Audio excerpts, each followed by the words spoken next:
Hello મિત્રો, welcome to ઇનસાઇટ્સ into. ઘણા બધા લોકોના ક્વેશ્ચન આવે છે કે યુપીએસસી અને જીપીએસસી માટે ગુજરાતીમાં કોઈ કરંટ અફેર અવેલેબલ છે કે નહીં, એને ક્યાંથી કરવું જ્યાંથી આપણે ઇન્ડિયન એક્સપ્રેસ અને ધ હિન્દુ જેવા જે વર્લ્ડ ક્લાસ એટલે કે જે નેશનલ લેવલના ન્યૂઝપેપર છે તેની ડિબેટ્સ છે, તેના એડિટોરિયલ છે, તે આપણે વાંચી શકીએ અને સમજી શકીએ અને આપણી એક્ઝામની મેઇન્સ છે અથવા તો પ્રિલિમ્સ છે તેમાં આપણે આપણું એનું આઉટપુટ આપી શકીએ. તો આ ક્વેશ્ચન્સ બધા જ ને છે, પણ હવે હું કહીશ કે એવું અવેલેબલ છે કે નહીં. જો છે તો શું તે એટલું કોમ્પ્રિહેન્સિવ છે કે જે બધું જ કવરેજ કરતું હોય? Like for example the Hindu છે, ઇન્ડિયન એક્સપ્રેસ છે, તેના જેવા મોટા મોટા જે ન્યૂઝપેપર છે તેના એડિટોરિયલ છે જેમાં ડિસ્કશન હોય છે નેશનલ ન્યૂઝની, તે કવર કરે છે કે નહીં? એવું છે કોઈ અત્યાર સુધીમાં કરંટ અફેર? સેકન્ડ, કે તે ગુજરાતીમાં અવેલેબલ છે કે કોમ્પ્રિહેન્સિવ તમને મંથલી કમ્પાઇલેશન મળતું હોય જેમાં હરેક ટોપિક હોય તેને ડિટેલમાં મેઇન્સ ઓરિએન્ટેડ અથવા તો પ્રિલિમ્સ ઓરિએન્ટેડ ડિસ્ક્રાઇબ કરેલા હોય, અને જો કરેલા છે તો તેમાં જીએસ નું રિલેવન્સ બનાવેલું છે કે નહીં? ન્યૂઝ મેટરને ડિટેલમાં જણાવી તો ઘણા કરી શકે છે, પણ તેનું તમારા સિલેબસ જોડે એટલે કે જીપીએસસી અથવા તો યુપીએસસી ના સિલેબસ જોડે રિલેવન્સ બનાવવું ખૂબ જ જરૂરી છે. જો રિલેવન્સ તેમાં નથી તો કરંટ અફેર માત્ર ટાઈમ વેસ્ટ છે અને તેને વાંચીને કશું જ ફાયદો નથી. એટલા માટે કરંટ અફેર એવું હોવું જોઈએ કે જેમાં જીએસ નું રિલેવન્સ હોય, કે જ્યાં જીએસ જોડે તેને કનેક્ટ કરેલું હોય કે ભાઈ ચલો આ ટોપિક છે XYZ, તો XYZ તમારા GS2 અથવા તો GS3 માં આ જગ્યાએથી પૂછાયું છે અને આ જગ્યાએ તેનો યુઝ થઈ શકે છે. તો એ રિલેવન્સ વાળું કરંટ અફેર મળવું ખૂબ જ જરૂરી છે.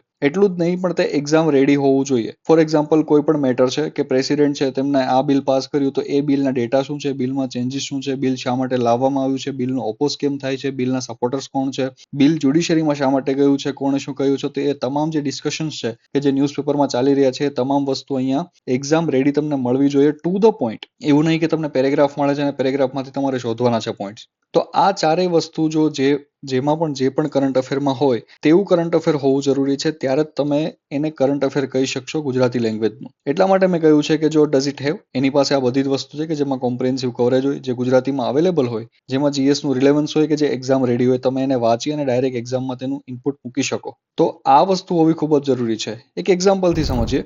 એવું એક કરંટ અફેર કે જ્યાં તમને એડિટોરિયલની સ્પેસ એટલે કે એડિટોરિયલ તમને આપેલો હોય તમારા રેફરન્સ માટે. દરરોજ ધ હિન્દુ અને ઇન્ડિયન એક્સપ્રેસ છે તેના હરેક એડિટોરિયલ કે જે આપણા જીએસના અથવા તો આપણા કોઈ પણ પેપરના રિલેટેડ જ્યાં પણ જરૂરી હોય ત્યાં તેને સબસ્ક્રાઇબ કરેલું હોય. એડિટોરિયલમાંથી એક ક્વેશ્ચન બનાવેલો હોય કે જે તમારા જીએસમાં ડાયરેક્ટલી પૂછાઈ શકે. ઘણી મેટર એવી હોય છે કે જે ડાયરેક્ટલી પૂછાઈ નથી શકતી. ફોર એક્ઝામ્પલ કોઈ ગવર્નર છે કોઈ સ્ટેટના, તેમણે કોઈ બિલને રોકી રાખ્યું છે, તો હવે આ ન્યૂઝ મેટર થઈ, પણ આના ઉપરથી જે ફેડરલિઝમનો ક્વેશ્ચન બની શકે, સંઘવાદનો જે ક્વેશ્ચન બની શકે, એને હકીકતમાં જીએસ જોડે રિલેવન્સ બનાવ્યું કહેવાય. તો આપણે આ નથી વાંચવાનું. ગવર્નરે શું કર્યું છે, કયું બિલ રોકી રાખ્યું છે, ગવર્નર કઈ પાર્ટીના છે, ત્યાંની ગવર્મેન્ટ કઈ પાર્ટીની છે, એ કામનું નથી. આપણા કામનું એ છે કે ફેડરલિઝમમાં આ વસ્તુ કઈ રીતે અસર કરે છે, સંઘવાદમાં આ વસ્તુ કઈ રીતે અસર કરે છે. એટલા માટે મેં નોવેલ એક્ઝામ્પલ લખ્યું છે કે કોઈ પણ કરંટ અફેર તમે મેગેઝિન વાંચો તો તે આ રીતે ડિસ્ક્રાઇબ કરે છે કે નહીં તમને. ફોર એક્ઝામ્પલ અહીંયા જ લઈએ કે અહીંયા કોઈ પણ એડિટોરિયલ આપેલો છે તો તેમાંથી બ્રિક્સ ઉપર એક ક્વેશ્ચન બનાવેલો છે, તો આ ક્વેશ્ચન ડાયરેક્ટલી એક્ઝામમાં પૂછાઈ શકે છે આપણા GS2 માં, ઇન્ટરનેશનલ રિલેશન્સમાં. તો આવી રીતે એડિટોરિયલમાંથી પ્રશ્ન બનાવેલો હોય, એડિટોરિયલનો જવાબ આપેલો હોય, એડિટોરિયલમાંથી જ આ પ્રશ્નનો જવાબ આપેલો હોય કે જે આપણે જીએસમાં ડાયરેક્ટલી લખી શકીએ, જેમાં કોઈ બીજી વાતો ના કરેલી હોય. ઠીક છે, એટલે આ આપણું એક જીએસનું એડિશનલ કરંટ વાળું મટીરિયલ તૈયાર થતું રહે. અને સંપૂર્ણ પોઈન્ટ ફોર્મેટમાં સમરી હોય કે જ્યાંથી તમને તમારા જે ઇમ્પોર્ટન્ટ શબ્દો છે એ હાઇલાઇટ કરેલા હોય, જેથી અગર તમારે ફાસ્ટ રિવિઝન કરવાનું થાય તો તમારે જસ્ટ વૈશ્વિક શાસન સુધારણા પરના મુદ્દાઓ છે તે ઉપરથી વાંચી તમે ફાસ્ટ રિવિઝન કરી શકો. તે ઉપરાંતમાં મેઇન્સ માટે ઇન્ટ્રો અને કન્ક્લુઝન જરૂરી બનાવેલા હોય કે આવી મેટરમાંથી જો કોઈ ક્વેશ્ચન આવે છે તો તમારું ઇન્ટ્રો અને કન્ક્લુઝન રેડી રહે, અથવા તો આવા ટાઈપના કોઈ ક્વેશ્ચન આવે તો તમે તેનો યુઝ કરી શકો. રિવિઝન માટે સમરી ટેબલ હોય કે ક્યાં ક્યાં આ જે પોઈન્ટ છે, આ જે એડિટોરિયલ છે અથવા તો આ જે ડિસ્કશન છે એમાંથી ક્યાં ક્યાં પોઈન્ટ્સ ઇમ્પોર્ટન્ટ છે કે જે આપણે ધ્યાનમાં લેવા જોઈએ, અથવા તો તેનો ઉપયોગ કયા પેપરમાં થઈ શકે, યુપીએસસી અથવા જીપીએસસીમાં, લાઈક GS2 માં ક્યાં થઈ શકે, GS3 માં, નિબંધમાં ક્યાં થઈ શકે, એ તમામ વસ્તુ શીખવતું કોઈ કરંટ અફેર અવેલેબલ છે કે નહીં. જો આવું કંઈ અવેલેબલ હશે તો તમારી જે મેઇન્સ છે અથવા તમારી પ્રિલિમ્સ એમાં તમને કામ કરશે. બીકોઝ આપણને પણ ખબર છે કે હવેની પ્રિલિમ્સ એકદમ ડાયનેમિક થઈ ગઈ છે, જીપીએસસી અને યુપીએસસી બંનેની. એમાં તમારે ફેક્ટ ગોખવાની જરૂર નથી, તમારે મેટર સમજવાની જરૂર છે કે મેટર કહેવા શું માંગે છે. બીકોઝ હવે મલ્ટી સ્ટેટમેન્ટ ક્વેશ્ચન્સ આવે છે. મલ્ટી સ્ટેટમેન્ટ ક્વેશ્ચનમાં તમારા પાસેથી ફેક્ટની આશા નથી રાખવામાં આવતી, તમારા પાસેથી કોન્સેપ્ચ્યુઅલ ક્લેરિટીની આશા રાખવામાં આવે છે. એ તમે લાસ્ટ આપણી જીપીએસસીની પ્રિલિમ્સ છે અથવા તો હવે લાસ્ટ જેટલી પણ યુપીએસસીની પ્રિલિમ્સ છે એમાં તમે સમજી ગયા હશો કે હવે એ લોકોને શું જોઈએ છે. તો આપણે એક એવા કરંટ અફેરની શોધ છે અને એવા કરંટ અફેરની જરૂર છે કે જ્યાં આપણને આ તમામ વસ્તુ મળી શકે. તો એવું જ એક ઇનિશિયેટિવ છે કે ડેલી ન્યૂઝપેપર ન્યૂઝ સમરી છે એનું ઇનિશિયેટિવ છે. કે આ ઇનિશિયેટિવમાં શું હશે કે જેમ મેં પહેલા સમજાવ્યું કે હરેક ન્યૂઝ આર્ટિકલ, ન્યૂઝ એડિટોરિયલ હશે એટલે દરરોજના 10 કે 15 જે પણ થતા હશે એ તમામમાંથી એક જીએસ નો રિલેટેડ ક્વેશ્ચન બનશે, એટલે એમાંથી જ બનશે. એ જે પણ છે એમાંથી GS નું રિલેટેડ, લાઈક મેં જેમ હમણાં સમજાવ્યું કે કોઈ XYZ સ્ટેટના ગવર્નરે કોઈ બિલને રોકી રાખ્યું છે, અથવા તો એ બિલને અસેન્ટ નથી આપવું, એ બિલને રજા નથી આપી, અથવા તો પ્રેસિડેન્ટ માટે રિઝર્વ રાખ્યું છે, તો અહીંયા સંઘવાદનો ક્વેશ્ચન બને છે. તો એવો એક ક્વેશ્ચન બનાવશે GS નો. એ ક્વેશ્ચનના તમામ જવાબ આપેલા હશે, એ ટુ ધ પોઈન્ટ ફોર્મેટમાં, અને આપણા GS ના કીવર્ડ્સ યુઝ કરીને.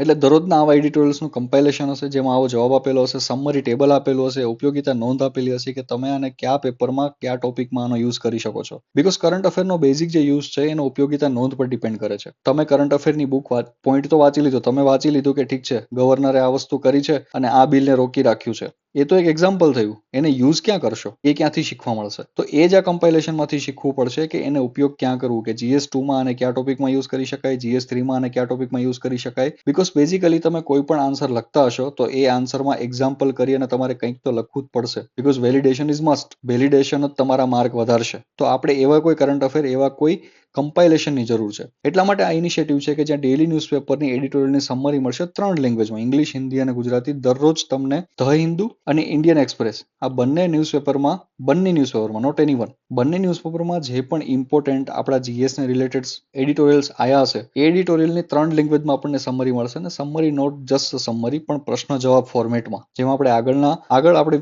જોયું કે પ્રશ્ન હશે, પ્રશ્નનો જવાબ હશે, એ પણ હાઇલાઇટેડ કીવર્ડ્સ જોડે એક પ્રશ્ન હશે, પ્રશ્નનો જવાબ હશે, જોડે એક હાઇલાઇટેડ કીવર્ડ વાળી એનો આન્સર હશે, તેમાં 2 ટુ ધ પોઈન્ટ હશે. ત્યારબાદ એક સમરી ટેબલ હશે, જેમાં તમને પૂરેપૂરા એડિટોરિયલમાંથી ઇમ્પોર્ટન્ટ પોઈન્ટ છે, ઇમ્પોર્ટન્ટ ફેક્ટ છે, તમને ખ્યાલ પડી જશે, જેથી પ્રિલિમ્સમાં પણ કામ આવી શકે. અને ઉપયોગિતા નોંધ હશે, તમને ખબર પડશે કે આ જે પોઈન્ટ છે અથવા તો આ જે મેટર છે, એ મેટરને આપણે GS2 માં, GS1 માં કે GS3 માં કે GS4 માં આપણે ક્યાં એને યુઝ કરવાની છે, અથવા તો નિબંધમાં પણ આને યુઝ કરી શકીએ છીએ. ત્યારે જ આપણું મેઇન્સમાં કરંટ અફેરનું આપણું જે પ્રિપેરેશન છે એ સ્ટ્રોંગ હોલ્ડ બનશે, અને આ બધાનું એક મંથલી કમ્પાઇલેશન મળશે. એટલે મને એવું લાગે છે કે અત્યાર સુધીમાં GPSC અથવા તો UPSCમાં ગુજરાતીમાં તૈયારી કરતા લોકો માટે બેસ્ટ કરંટ અફેરનો સોર્સ કોઈ બનશે તો એ આ હશે. અને અત્યારે ઓફર ચાલી રહી છે, ન્યૂ10 કોડનો યુઝ કરો, 10% ઓફ મળશે. insightsinstitute.in ઉપર જઈને તમે સબસ્ક્રાઇબ કરી શકો છો. દરરોજના એડિટોરિયલનું કમ્પાઇલેશન તમને દરરોજ મળી જશે. હવે એ જે કમ્પાઇલેશન મળશે એમાં ઇંગ્લિશ, હિન્દી અને ગુજરાતી એડિટોરિયલનો સ્ક્રીનશોટ હશે.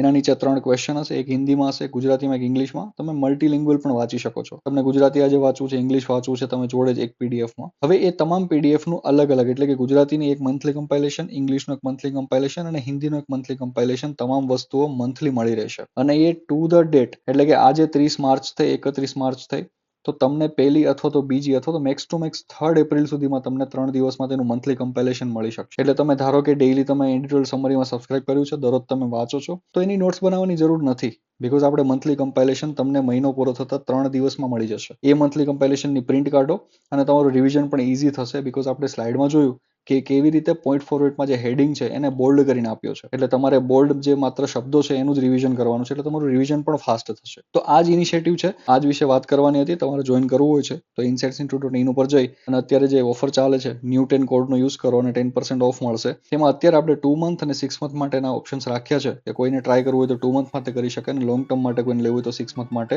ડેમો પણ ત્યાં તમને મળી જશે. તમે ત્યાં જોઈ અને ચેક કરી શકો છો. બસ આજ માટે એટલું જ. મળીએ ફરીથી નવા વિડીયો સાથે, નવા ડિસ્કશન સાથે. Thank you.